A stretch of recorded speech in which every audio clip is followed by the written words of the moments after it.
हाँ जी, तो सबको गुड मॉर्निंग है। अम,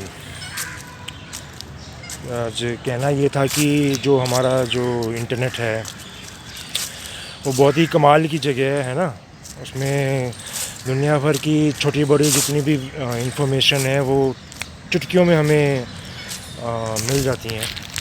लेकिन एट द सेम टाइम ये भी है कि जो इंटरनेट है वो बहुत ही कंफ्यूजिंग सी अब जगह हो गई है, क्योंकि ऐसा है कि जितने लोग हो गए हैं उतनी ही बातें हो गई हैं। तो किस किस किस बात को माना जाए और किस बात को ना माना जाए, अब ये एक बहुत ही बड़ा विषय बन चुका है। जैसे कि अगर हम एक तरह से एग्ज़ाम्पल लें कि खाने के बारे में अगर हम कोई बात समझना चाहते हैं तो उसमें 36 लोग 36 प्रकार की बातें कर रहे हैं। तो उसमें कौन सी बात सही है और कौन सी बात गलत है, इसको पता लगाना बहुत ही कंफ्यूजिंग और मुश्किल सा एक अब बात बन चुकी है। जैसे कि सिंपल सा अगर एक हमें समझ लो कि सब्ज़ियां खानी है, तो उसमें एक विशेषज्ञ बोल रहा है कि भैया सब्ज़ियों को कच्चा खाना चाहिए। दूसरा विशेषज्ञ बोल रहा है कि सब्ज़ियों को स्टीम करके खाना चाहिए उनका सबसे ज़्यादा लाभ उठाने के लिए। तीसरा विशेषज्ञ बोल रहा है कि सब्ज़ियों को पका के खाना चाहिए, मतलब उबाल के खाना चाहिए। चौथा विशेषज्ञ बोलता है कि सब्ज़ियों को थोड़ा स्टर फ्राई करके तेल के साथ फ्राई करके खाना चाहिए, क्योंकि उसमें जो फाइटिक एसिड है वो डाइजेशन में रुकावट डालता है। तो अब इनमें से कौन सी बात हम माने और कौन सी बात नहीं माने, आप समझ रहे हैं?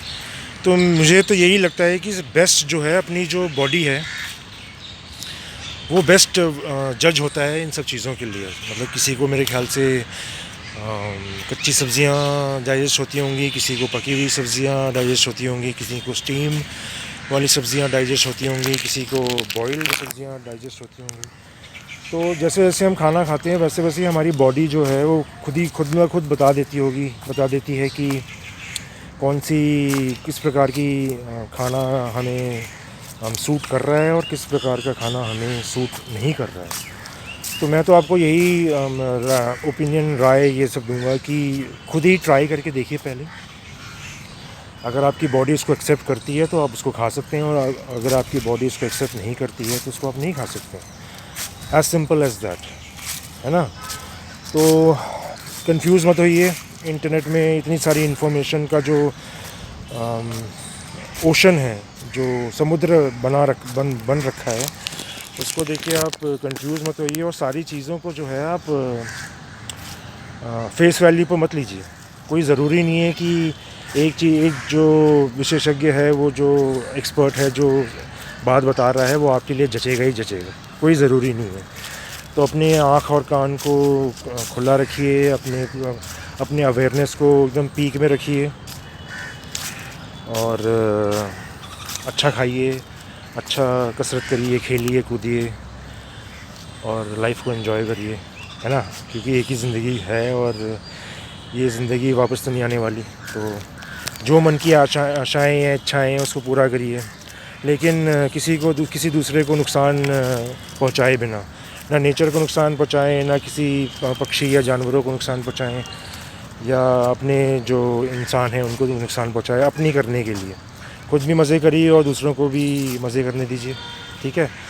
और मेरी एक बहुत ही कंफ्यूजिंग सी एक वो थी कि अब लोग तो ये बोलते हैं कि जो दूध है वो एक वेजिटेरियन प्रोडक्ट है। तो मैं तो एक तरह से मैं असहमति रखता हूँ इससे, कि मुझे समझ में नहीं आता है कि जो एक पदार्थ जो किसी जानवर के अंदर से बन के तैयार होके आ रही है वो कैसे वेजिटेरियन हो सकता है। जैसे हम अंडे को तो एक तरह से हम नॉन वेज ही मानते हैं आज भी, लेकिन कुछ जो बातें ये भी आ रही हैं कि अंडा भी एक तरह से वेजिटेरियन है, क्योंकि जो आजकल अंडे मिलते हैं वो फर्टाइल नहीं है, इसके अंदर से चूज़े नहीं निकल सकते हैं। तो एक तरह से वो उसको वेजिटेरियन ही मान रहे हैं।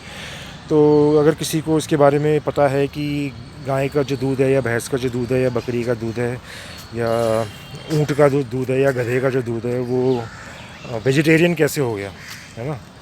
वो तो नॉन वेजिटेरियन होना चाहिए, क्योंकि वो तो उनके डाइजेस्ट होने के बाद खून से या किसी और चीज़ से मिलने मिलाने के बाद वो मतलब ना वैसे वो दूध बनता है। तो मुझे प्लीज़ ये बताइएगा कि गाय का या जनरल में जो दूध है वो एक वेजिटेरियन पदार्थ कैसे हो गया, और जो अपना अंडा वंडा वगैरह है ये सब नॉन वेज कैसे आता है। तो आज का वीडियो काफ़ी शॉर्ट था, तो don't get confuse with the ocean of information out there. Just believe in yourself and know, okay? And I'll see you soon in another vlog. Take care.